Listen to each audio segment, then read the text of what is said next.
The rain was falling hard on Michigan Avenue, drumming against sidewalks slick with neon light.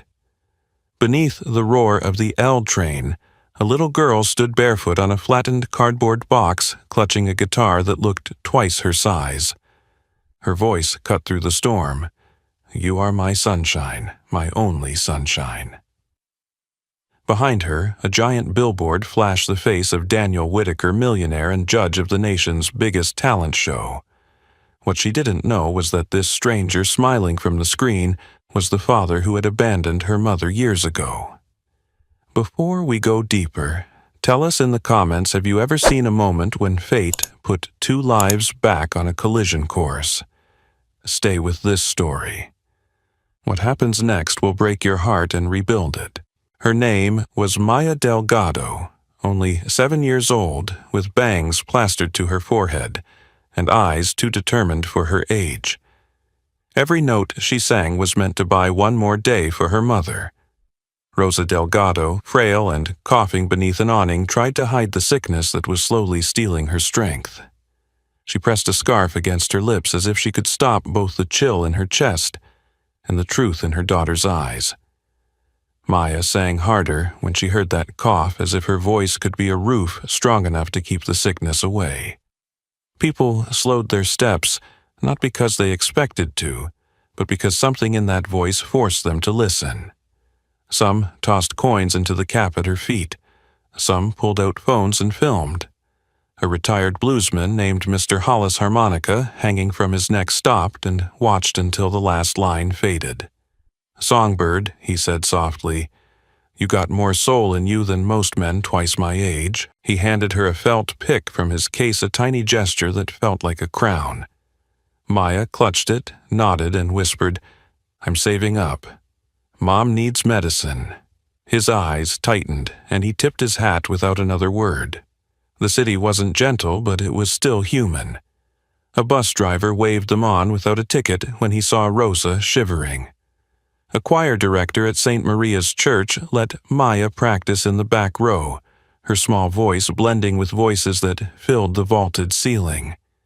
She learned to breathe with the music, to stretch notes longer than her fear. And when she was alone, she whispered promises into her pillow. One day she would sing on a stage big enough to save them both. That promise took shape on a waterlogged flyer taped to a lamppost. In bold letters it read, "American Star Auditions, Los Angeles Dolby Theater. The prize, $1 million. Maya's heart kicked in her chest. That number meant hospital bills, paid surgeries, covered her mother's smile restored.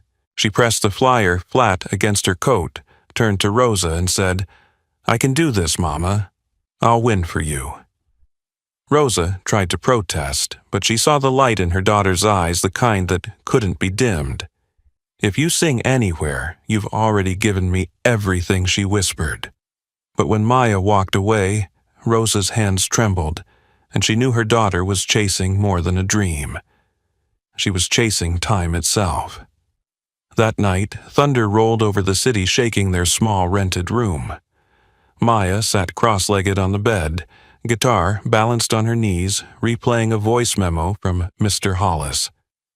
"Don't fight the fear. Find the breath." She practiced until her fingers hurt, stopping only when Rosa's cough grew too heavy. She set the guitar aside and held her mother's hand, whispering, "I'll fix this. I'll fix everything." Her mother smiled through her pain, but her eyes glistened with the fear she wouldn't dare speak aloud. The next morning, fate came knocking in the form of a cousin's text. A friend had 2 bus tickets headed west. Departure was noon.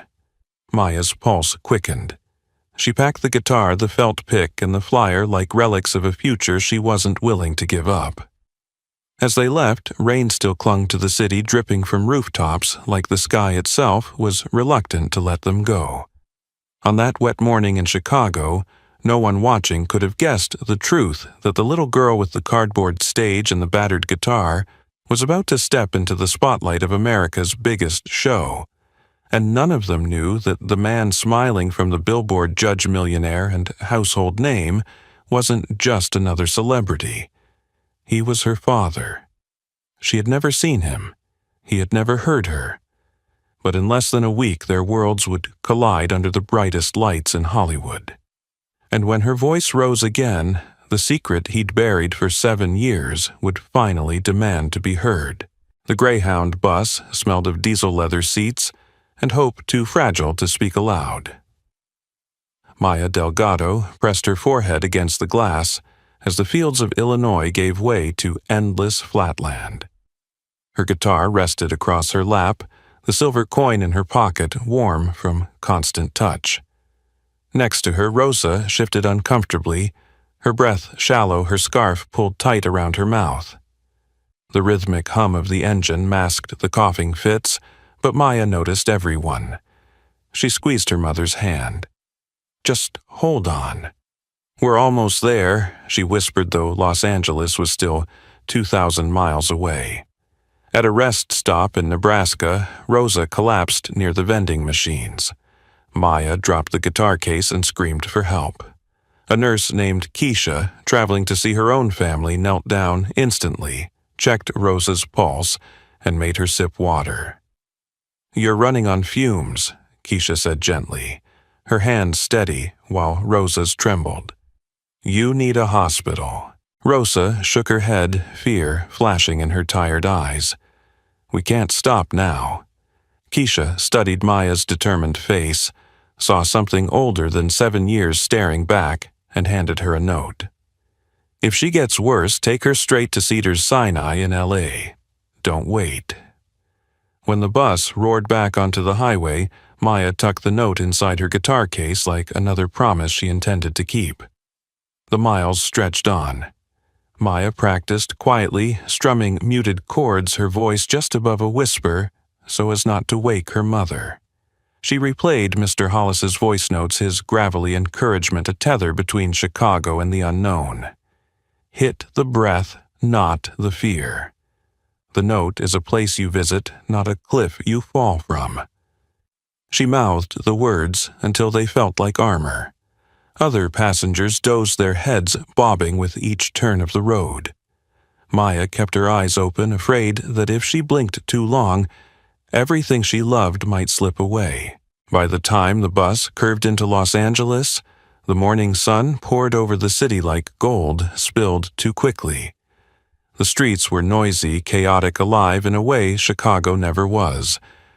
Rosa struggled with every step, but insisted on seeing the ocean before anything else. "I want to remember something bigger than pain," she whispered. Maya led her down the wooden planks of the Santa Monica Pier. Salt air stung her eyes, gulls circled above, and the Pacific stretched endlessly before them. Maya balanced her guitar, sat cross-legged near the rail, and began to play. The notes floated over the crash of waves, carrying her voice into the air, heavy with sea breeze and funnel cakes. Tourists stopped. Some tossed dollars. A man filming B-roll for a TV crew motioned for the cameraman to capture her. Her voice rose fragile and steady all at once, pulling strangers into silence. In the crowd, a man in sunglasses paused.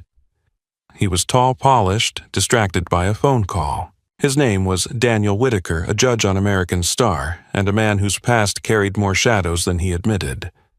For a few seconds he froze, the sound of Maya's voice reaching something buried deep inside. His chest tightened in a way he hadn't felt in years. He ended the call without goodbye. He watched her sing a line that felt strangely familiar, then turned and walked away before memory finished its work. He told himself it was nothing. Just another child with a decent voice. But he walked faster, as though running from something unseen. Maya never noticed him. She noticed the magician near the arcade, though. He clapped after her last verse and flipped a coin from behind her ear. "For luck, little star," he said with a wink, pressing the shiny piece into her palm. Maya laughed, showing it to her mother, and tucked it next to Mr. Hollis's felt pick. The world had begun handing her tokens, small reminders that maybe, just maybe, she was on the right path. They counted tips that night at a cheap motel in Hollywood, enough for 2 nights of safety, and a hot shower that groaned like an old man. Rosa coughed through dinner a burrito too big for her appetite. Maya tore hers in half and saved the rest for morning. Tomorrow, Rosa said, trying to smile, we find the theater. Maya nodded, but she was already memorizing every creak of the guitar, every word of the song that had carried them this far. The next day they walked down Hollywood Boulevard past costumed characters and star-shaped tiles embedded in the sidewalk.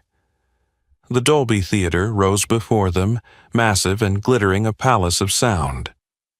For a moment, Maya's small shoulders slumped.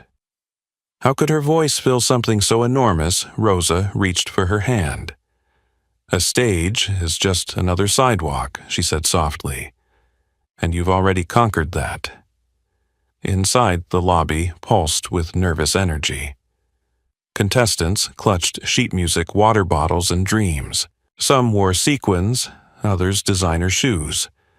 Maya looked down at her worn sneakers and tightened her grip on the guitar case. A production assistant scanned her wristband and marked her number A413. The digits felt heavy like destiny disguised as ink. She swallowed hard and stood taller. That evening, when they returned to their motel, Rosa's cough grew violent. Maya rubbed her back until it eased, then laid the silver coin on the nightstand next to the felt pick. She touched both before crawling into bed. For luck, she whispered into the dim room, for Mama, for everything. Rosa closed her eyes, too tired to reply, but her hand reached across the sheets until it found Maya's. She squeezed once, the kind of squeeze that says, I believe in you, even when I'm too weak to say it out loud. Outside, Los Angeles buzzed with lights, traffic, and endless noise. Inside, in that cramped room, a 7-year-old girl held on to promises larger than the city itself. She had no idea that the man who paused at the pier unsettled by her song was the same man who would sit in judgment of her dreams. She didn't know he was her father. All she knew was that tomorrow she would walk into the Dolby Theater with a guitar, a coin, a pick, and a voice carrying both desperation and hope. And when she opened her mouth to sing, she would do it for the only person who had ever believed she could move mountains, her mother. The Dolby Theater felt like another world. Chandeliers glowed against red velvet walls. Stage lights hummed, and the air carried that mix of perfume and electricity unique to show business. Maya Delgado's number A413 was scribbled in black on her wrist, and every time she looked down at it, her heart kicked a little harder. She sat with her guitar case balanced across her knees, Rosa's trembling hand resting on her shoulder. Rosa's face was pale, her eyes heavy, but her smile was steady.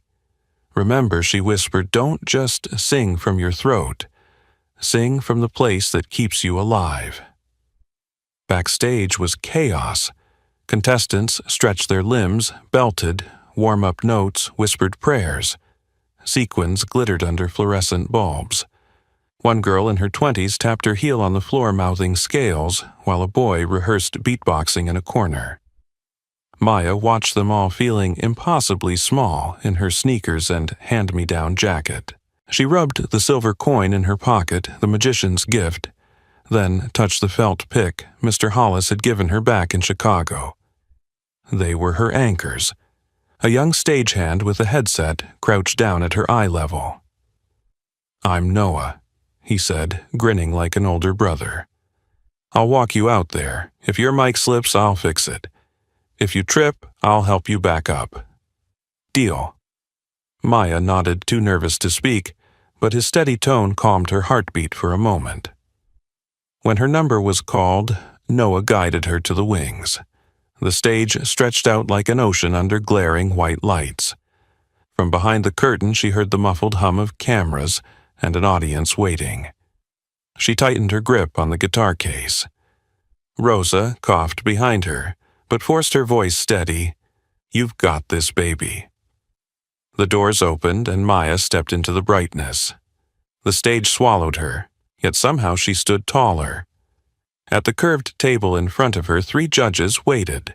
Jessica Lee, a country star whose reputation was fierce, but whose eyes softened when she saw the small girl before her, leaned forward with a smile.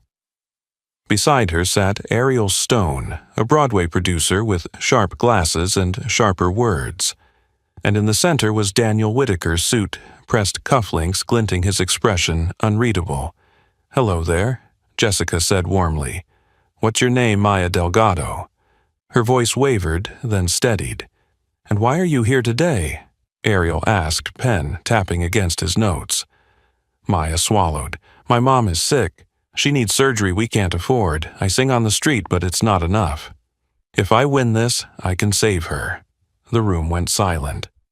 The audience behind the cameras hushed. Jessica blinked away emotion. Ariel's pen froze mid-tap. Daniel sat straighter, eyes narrowing, studying her face with something that looked like unease. "And what will you be singing for us?" Daniel's tone was softer than he intended. "My mama's favorite. You are my sunshine." Jessica nodded. "Go ahead, sweetheart. Whenever you're ready." Maya planted her feet, remembering Noah's advice about balance. She placed her guitar strap across her shoulder, strummed once to check tuning, and touched the coin in her pocket. Her gaze flicked to Rosa, who sat just off stage, thin and shaking, but smiling with pride. Then Maya closed her eyes, inhaled deeply, and began. The first line came out quiet, almost fragile. "You are my sunshine, my only sunshine." The sound carried into the rafters, soft but unshakable. She let the second verse climb stronger, her voice weaving pain and hope together. By the time she reached "You'll never know, dear, how much I love you," the auditorium was holding its breath. Jessica clasped her hands together, visibly moved. Ariel leaned forward, pen forgotten. But Daniel's world tilted violently. The voice on that stage was not just a contestant's. It was familiar, impossibly so, each note unstitched 7 years of denial. He remembered a nursery-painted choral, a lullaby sung late at night, a baby's tiny fist clutching his shirt button. He had buried those memories under business deals and headlines. Now, standing under the blinding lights was proof that time had not erased what he tried so hard to forget. The shape of her eyes, the tilt of her chin, the stubborn clarity in her voice, it all crashed into him. His hand trembled on the desk. His pen slipped to the floor. He couldn't breathe. Without warning, he pushed his chair back. The sound of it, scraping across the floor, echoed louder than applause. "We need 5 minutes," he muttered, standing abruptly. Jessica and Ariel exchanged startled glances. The audience buzzed with confusion. Maya froze mid-bow, terror rising in her chest. Had she done something wrong? Jessica leaned forward quickly. "Don't worry, honey. You were beautiful. Sometimes a judge just needs a moment." Her words steadied Maya, though her stomach twisted. Daniel strode down the side hallway, pulse racing. He pressed both hands against the cool wall, trying to breathe. His assistant caught up. "Sir, are you all right?" "Get me everything on contestant 8.3, Daniel whispered hoarsely. "Her name is Maya Delgado. Family records, medical history, everything. Now. Sir, now." 20 minutes later, Daniel sat in a small office staring at a file that confirmed what his heart already knew. Maya Delgado, born 7 years ago. Mother Rosa Delgado. Formerly Rosa Martinez, known briefly on stage as a singer in Chicago. Medical records showed cancer treatment at public hospitals, unpaid bills stacking like weights on a scale. The dates lined up. The child's age lined up. His past long buried had just stood before him and sung the lullaby he used to hum in the dark. When Daniel returned to the judges' table, his face was composed, but his eyes betrayed a storm. Maya stood waiting, her small hands gripping her guitar strap so tightly her knuckles were white. The other 2 judges gave their verdicts first. "It's a yes from me," Jessica said, smiling through her tears. "You have something special that no one can teach." "Yes," Ariel agreed, nodding firmly. "You sing with your soul. That's rare." All eyes turned to Daniel. Maya's chest rose and fell quickly. Her gaze locked on him with trembling hope. The silence stretched too long. Daniel cleared his throat. "Maya," he said slowly. Choosing each word like it might shatter if you could have anything in the world, what would it be? She answered without hesitation. "For my mom to get better." The words sliced him open. His voice shook as he said, "Then I have nothing else to add except yes. 1,000 times yes." The room erupted in applause. Maya's face lit up relief, washing over her like sunlight breaking through storm clouds. She turned to find Rosa, who was wiping tears from her cheeks with a trembling hand. Backstage, Noah gave her a thumbs up. Daniel forced himself to sit still, outwardly composed, while inside his heart was unraveling. He had just given approval to the daughter he had abandoned without ever knowing her. She didn't recognize him. She had no idea her father had been sitting 10 feet away, drowning in guilt and wonder. And he had no idea how to tell her the truth. For now, he only knew one thing: he would not walk away again. The week after her audition felt like a blur of rehearsals, interviews, and whispered conversations between producers about the girl with the voice that stops a room.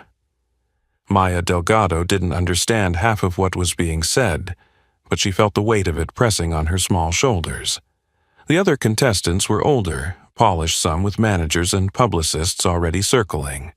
She was just a 7-year-old with a guitar too big for her arms, and a mother whose health was slipping further each day. Back at the motel, Rosa tried to smile through her pain. She made jokes about the lumpy pillows, teased Maya about how she was becoming a Hollywood star, and insisted she was fine. But when she thought Maya was asleep, she coughed until her body shook. Maya lay awake, listening, her hand gripping the silver coin the magician had given her, praying, silently for strength she wasn't sure she had. At the next round of rehearsals, Maya walked onto the empty stage, the weight of her guitar strap biting into her small shoulder. The Dolby Theater looked even larger without the audience, the seats stretching endlessly into the shadows. Noah crouched beside her, fixing her mic. "Remember, it's just a room," he said gently. "Don't sing for them. Sing for her." He nodded toward Rosa, sitting in the back row wrapped in a scarf, her skin pale, but her eyes glowing with pride. Maya strummed the opening chord, and her voice rose tentative at first, then steady.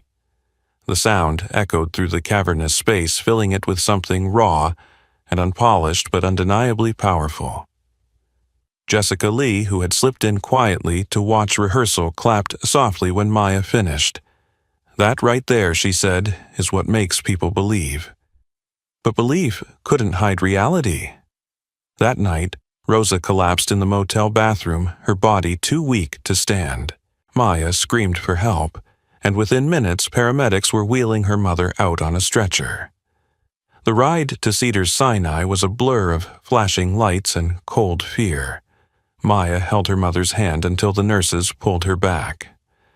"We'll take care of her, sweetheart," one said kindly, but the words felt like air.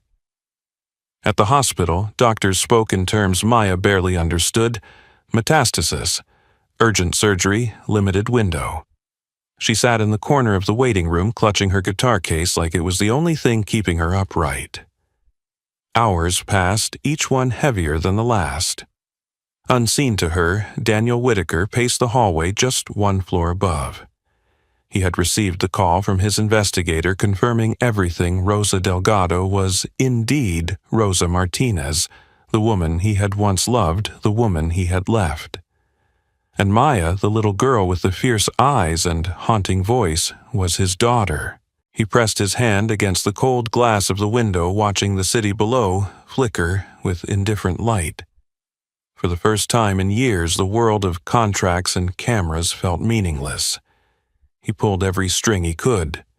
The best oncologist in Los Angeles was summoned in the middle of the night. A surgical team with credentials longer than the hallway prepared for Rosa's operation. Anonymously, the bills were paid in advance. No delays, no compromises. Daniel instructed quietly, his voice breaking in ways his assistant had never heard. Meanwhile, Maya wandered into the hospital chapel, a small room tucked away on the ground floor. She set her guitar on her lap and began to play Amazing Grace. Her voice cracked on the high notes, but the sincerity cut deeper than perfection ever could. A nurse paused in the doorway, tears filling her eyes. A doctor sat in the back row, head bowed, letting the sound carry him through his exhaustion. Someone recorded a snippet on their phone, and by morning the video was spreading online with the caption, "Even in the darkest nights, grace can be heard." Back in the ICU, Rosa lay connected to machines that beeped steadily. Maya climbed onto the chair beside her bed, took her mother's hand and whispered, "I'm going to keep singing, Mama. I'll win this for you. You just have to hold on." Rosa squeezed her fingers faintly, her strength fading but her love still burning. At the next competition round, Maya arrived straight from the hospital, exhaustion etched across her small face. Producers offered to postpone her performance, but she shook her head. "My mama needs this," she said firmly. "I promised her." She stepped onto the stage, her guitar slung low, and began to sing. This time, it wasn't just for her mother. It was for every child who had ever been scared of losing the person they loved most. The auditorium fell into silence. Even the crew, usually distracted with headsets and cables, stood still. Her voice carried pain, but also defiance, a refusal to let despair win. When the final note faded, Jessica wiped her cheeks openly. Ariel Stone muttered, "That's the sound of a soul older than her years." And Daniel, his hands trembling beneath the table, forced himself to keep his expression neutral, even as his heart shattered and reformed in the same breath. That night, Rosa's surgery went forward. It was long and grueling, but successful.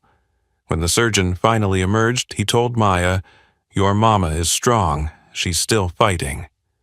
Maya burst into tears, clutching the silver coin so tightly it left an imprint in her palm. In her motel room later, she sat by the window looking out at the city lights. "Please, let her be okay," she whispered to the night. "I'll keep singing, I'll keep fighting, just don't take her away from me." She didn't know that just blocks away, Daniel was standing at his penthouse window whispering his own plea to the skyline. "Please give me another chance. Let me fix what I broke." Neither knew the other's prayer, but both were bound by the same fragile hope that grace could hold them through the fire until morning came. Final night at the Dolby arrived like a storm that had been building for weeks. The theater glowed gold against the Los Angeles sky, every seat filled, every camera trained on the stage where dreams lived or died in the span of a single song. For Maya Delgado, the weight of the night was heavier than her guitar. She had survived the rounds, carried her voice through exhaustion and fear, and now stood at the threshold of something she couldn't fully name. This was about more than a competition. It was about her mother still recovering in the hospital. It was about a promise she had made on a cracked Chicago sidewalk. It was about a song that carried more history than she understood. Backstage, Rosa had insisted on being wheeled in. She was pale, her scarf hiding the remnants of her hair loss, but her eyes sparkled like they had when Maya was a baby. "Don't look at me when you sing," Rosa whispered, squeezing her daughter's hand. "Look at the lights. Let them carry you. But no, I'll be listening to every word." Noah crouched down again, just like he had at the audition. "You've already won, kiddo," he told her. "All that's left is to share what you've been carrying inside." He fixed her mic, straightened her strap, and gave her a thumbs up. Maya nodded, clutching the silver coin in her fist one last time before stepping toward the curtain.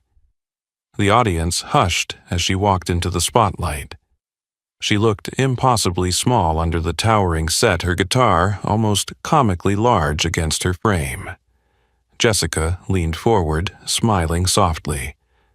Ariel adjusted his glasses, watching intently.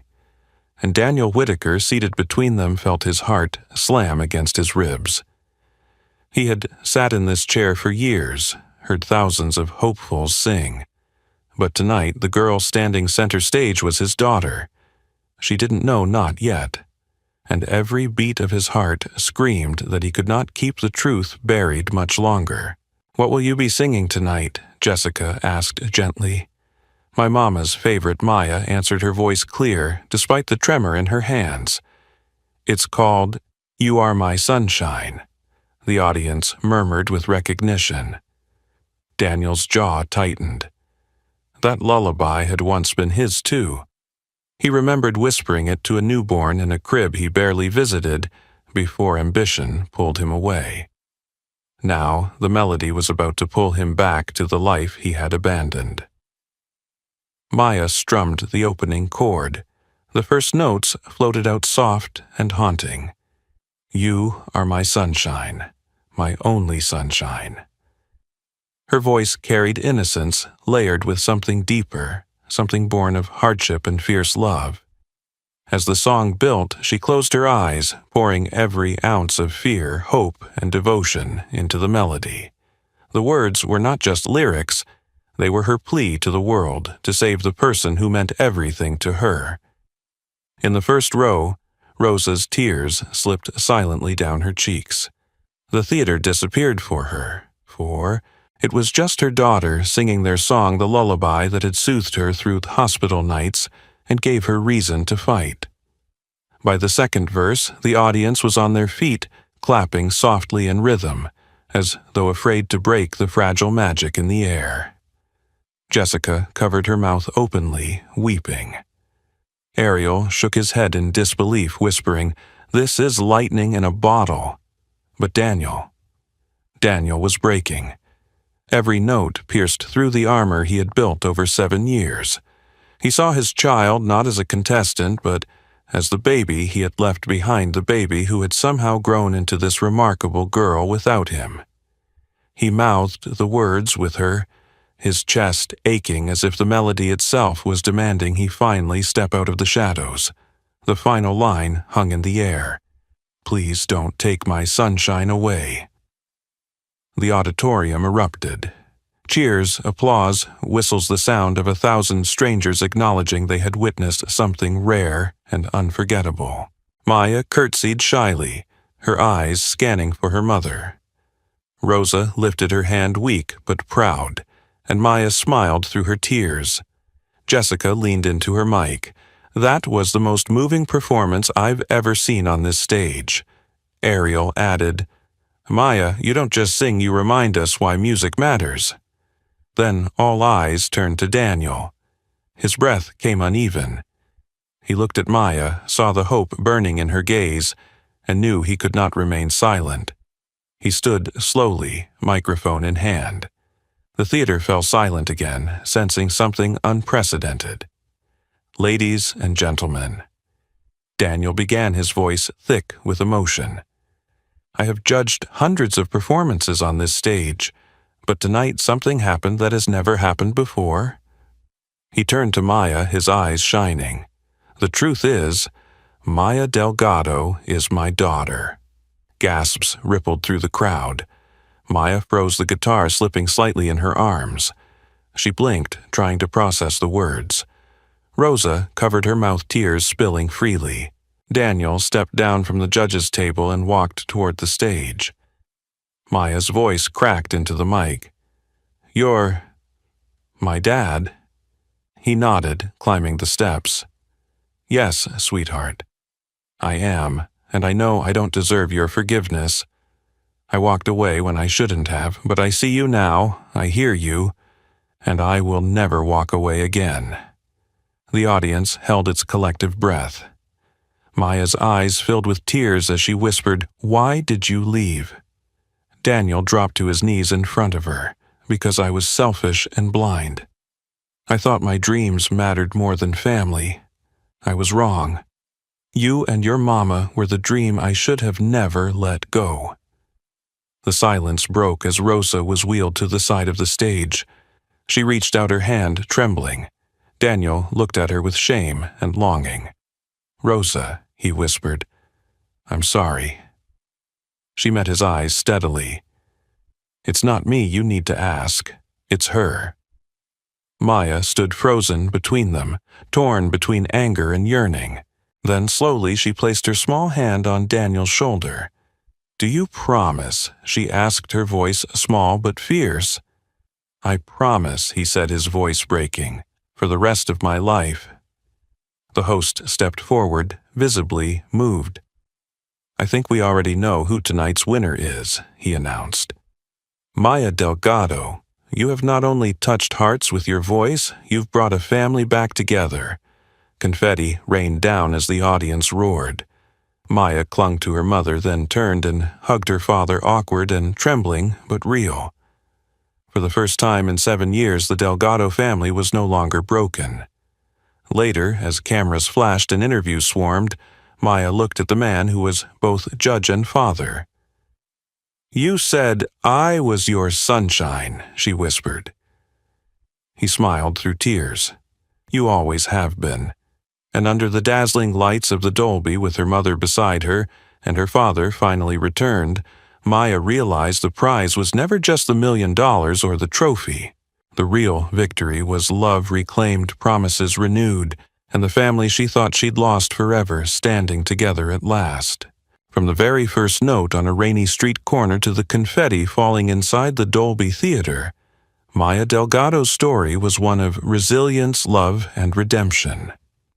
What began as a child's desperate attempt to raise money for her mother's treatment became a journey that reunited a broken family and reminded millions of people of the true meaning of hope.